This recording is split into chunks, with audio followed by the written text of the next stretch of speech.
kind of understand what their rights are and what relief the court can grant you before you go to court. And I would really try to get my ducks in a row before I make that court appearance.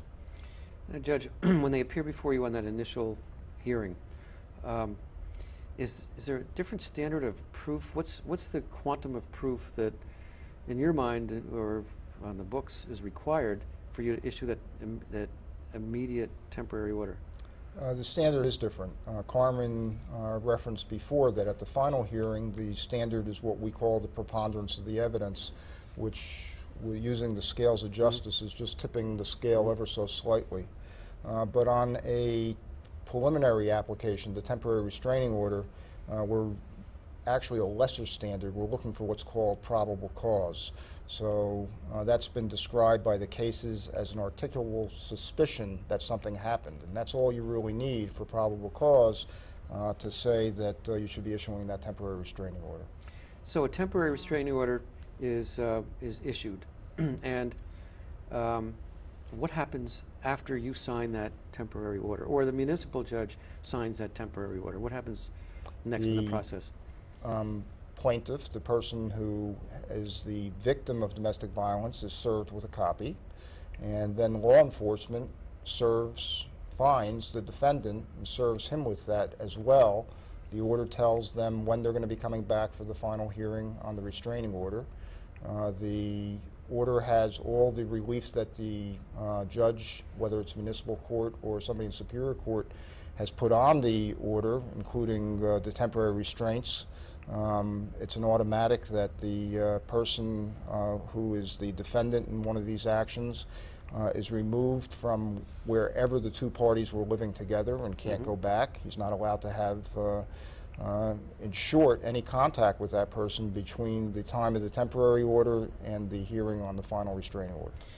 There are other forms of relief, even in temporary orders, that you would put in place until you can have a hearing. Yes. What would some of those be? As I indicated, the primary relief is the actual restraint itself, not being able to come back to the home, not being able to talk to the person, cause anybody else to talk to the person. But then you can have all sorts of other interim relief. If the parties have children together, there might be issues with regard to what type of parenting time the defendant will have between the temporary and the final restraining order hearing. There might be issues if one party is the main breadwinner as to what kind of funds should be provided to, for example, the victim. If the victim is the homemaker, they may need funds to buy food and necessities between the issuance of the temporary restraining order and the final hearing. Those type of things show up. There may be, there's sometimes, and it's one of the questions that we automatically ask, is we ask if there are any weapons involved, and the court may be issuing a search warrant if the defendant owns any guns or anything that could be used to really cause substantial damage. And isn't there a temporary suspension of their permit, firearms permit? But that has to be done by almost as part of a separate probable cause in that initial hearing. So you ask the victim if they know of any weapons, and if they do, then the court, by probable cause, can find that the weapons should be, there should be a search for the weapons and whatever weapons identification cards there are. Now, it's got to be, the law enforcement has to act swiftly. Imagine, because they need to serve the defendants so they know they've been restrained from any contact.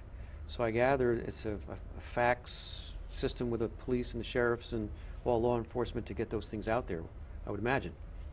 Right? Sometimes it occurs by fax, especially when it's out of county. The local sheriff's department will call the municipality where the defendant resides, fax it to them, and then the local police goes right to that home as quickly as they can to serve the defendant. Otherwise, the sheriff, let's say in Sussex County, goes right to the person's home as soon as they get it and tries to serve them. All right, Carmen, somebody comes into your office, a defendant, and says, I've just been served with a temporary restraining order. What's that person's options? Well, the first option is they can wait until that final hearing, which is the equivalent of their trial, and they can have their day in court.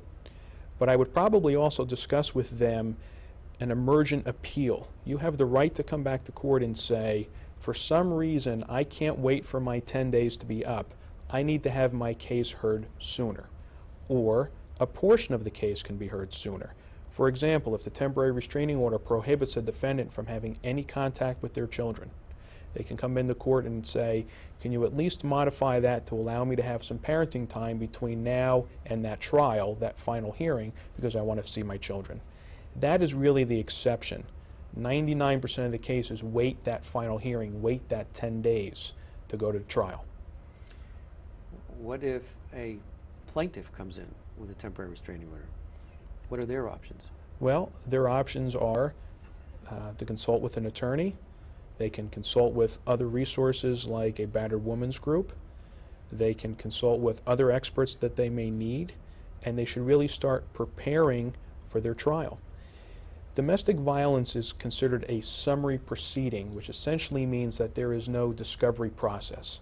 In a typical civil case, there's a period of time where people have to exchange information. If this was an auto accident, we could exchange written questions, we can take depositions. You're entitled to exchange information. But in a summary proceeding, there is no mechanism for that. So you want to, as quickly as possible, start gathering the evidence that you need for your trial, which should occur in about 10 days. And what type of evidence would that be? Well, I mentioned earlier that if there's a domestic violence history, you want to try to get as much evidence from that history as you can. Photographs, medical records, the prior domestic violence complaints. You want to find out if there's any witnesses that you need to subpoena to ensure that they're in court to testify. For example, there may have been a third party that witnessed the incident. The police may have responded and interviewed the parties. You may need the police to come to court. The police themselves may have taken photographs. The police are required by law to file a separate criminal complaint when there's the obvious sign of an injury. When they respond to an incident. When they respond Right. to an incident, that's right. And most of the time, they will take photographs of that injury. You want to make sure that you have those photographs. The police aren't going to just show up and come to your domestic violence proceeding.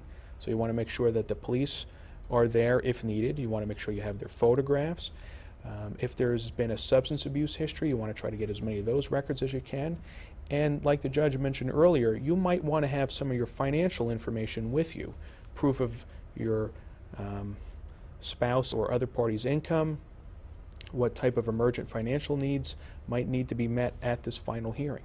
So you want to gather as much information as you can. Does the information gathering advice hold true to the victim as well? I mean, to the defendant as well? To both parties, Yeah. absolutely. You want to get as much information as you can. When you're a defendant, you want to be able to defend yourself. Sometimes defendants are at a disadvantage because their information is contained in the home where they were residing. But most temporary restraining orders will allow the defendant a short period of time, 15 minutes, 20 minutes, to go back into the home in the presence of law enforcement to retrieve undisputed personal items. So for example, if they have information contained on a computer disk or photographs that could be pertinent to their trial, they may need to get back into the house to retrieve that evidence so they have it for their final hearing. Now, what if a plaintiff, the person who filed the complaint, didn't remember everything when they went for the initial temporary order?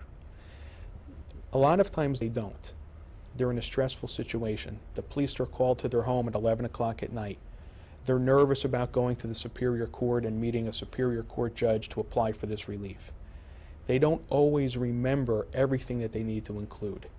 One common area that they forget to really spell out for the court is prior history of incidents between the parties. Often, we ask the parties